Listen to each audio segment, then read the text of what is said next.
तो आज हम बात करने वाले हैं एक ऐसे भारतीय संत की जिनकी कहानी, जिनकी विरासत सिर्फ भारत तक ही सीमित नहीं रही, बल्कि दुनिया के उन कोनों तक पहुंची जहां कोई सोच भी नहीं सकता।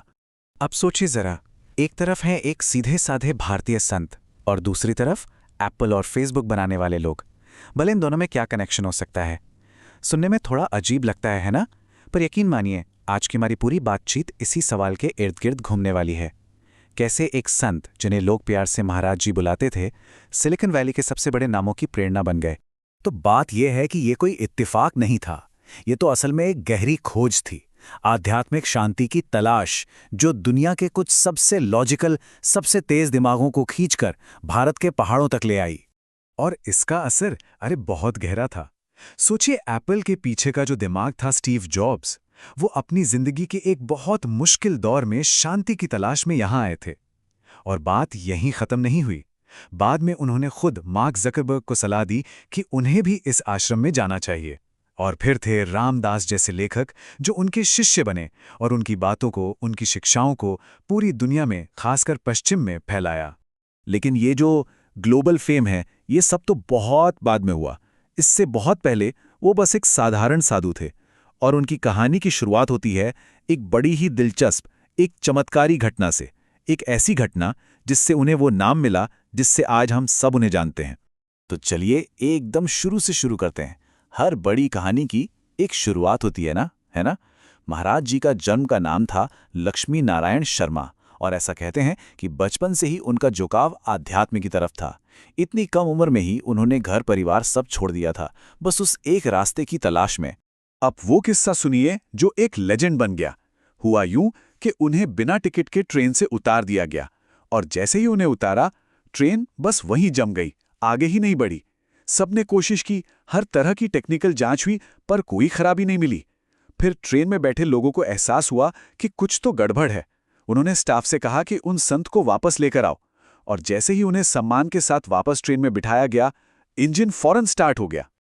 और बस यही वो घटना थी जिसने उन्हें उनका मशहूर नाम दिया।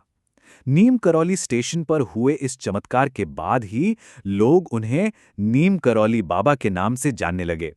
तो देखिए, उनके चमत्कार तो बहुत मशहूर हुए, लेकिन अगर उनकी शिक्षाओं के सार को देखें तो वो हैरान करने वाला, एकदम सरल और पावरफुल था। यही उनके पूरे फिलॉसफी का, उनके दर्शन का बेस था। उनका मुख्य उपदेश बस ये 3 बातें थी। सबसे प्रेम करो, सबकी सेवा करो, भगवान को याद रखो। ये 3 सिंपल से निर्देश, यही उनकी पूरी फिलॉसफी का आधार थे। और ये एक ऐसा मैसेज है जो किसी एक धर्म या कल्चर में बंधा नहीं है, ये तो सबके लिए है। और इसी से उनका यूनिवर्सल नजरिया पता चलता है। उनका मानना था कि भगवान तक पहुंचने का सबसे आसान रास्ता मुश्किल पूजा पाठ नहीं, बल्कि प्यार और सेवा है। वो कहते थे कि सारे धर्म, सारे रास्ते जाते एक ही मंजिल पर हैं। उनके लिए सबसे बड़ा धर्म इंसानियत था। क्यों? क्योंकि वो हर इंसान में भगवान का ही रूप देखते थे। तो जाहिर है, दूसरों की सेवा करना ही भगवान की सबसे सच्ची पूजा हुई। अब देखिए, 1973 में बाबा ने अपना शरीर तो छोड़ दिया, पर उनकी विरासत, उनकी बातें, उनका असर आज भी जिंदा है।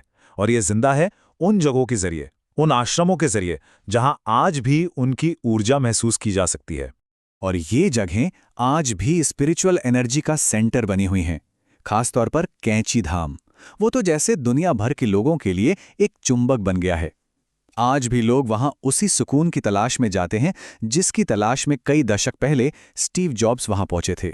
एक और बहुत खास बात थी उनकी हनुमान जी में गहरी आस्था। वो हनुमान जी को सिर्फ एक देवता की तरह नहीं देखते थे, बल्कि उन्हें भक्ति, शक्ति और बिना किसी स्वार्थ के सेवा करने का सबसे बड़ा सिंबल मानते थे। और देखा जाए तो यही गुण तो वो खुद अपनी जिंदगी में अपनाते थे। तो सवाल ये उठता है कि इतने साल पुरानी ये बातें, ये शिक्षाएं आज की दुनिया में कितने मायने रखती हैं? क्या उनका ये सीधा सरल सा संदेश हमारी आज की मुश्किलों का कोई हल दे सकता है? जरा सोचिए, जब हम आज की दुनिया को देखते हैं, हर तरफ स्ट्रेस, झगड़े, बंटवारा, तो बाबा के वो आसान से उपाय पहले से कहीं ज्यादा जरूरी लगने लगते हैं। वो कहते थे, जहां संघर्ष है वहां प्यार और करुणा लेकर आओ, जहां बंटवारा है वहां एकता की बात करो। तो आखिर में उनकी विरासत का, उनकी पूरी जिंदगी का निचोड़ यही है, उन्होंने ये दिखाया कि असली आध्यात्मिकता, सच्ची स्पिरिचुअलिटी बड़े बड़े पूजा पाठ या कर्मकांड में नहीं है, बल्कि वो तो एक सच्चे दिल में है, जो दूसरों के लिए प्यार और करुणा से भरा हो। ये कोई बाहरी दिखावा नहीं, बल्कि अंदर से महसूस करने वाली चीज है। और ये सब हमें एक बड़े सवाल पर सोचने के लिए मजबूर करता है। आज की हमारी दुनिया इतनी कॉम्प्लेक्स है, इतनी उलझी हुई है, तो क्या ऐसा हो सकता है कि सबसे गहरी समझ, सबसे बड़ा ज्ञान असल में सबसे सरल हो? कहीं ऐसा तो नहीं कि हम अपनी मुश्किलों के हल को खुद ही और ज्यादा उलझा देते हैं, जबकि जवाब हमेशा से बहुत सीधा था, बस सबसे प्रेम करो और सबकी सेवा करो।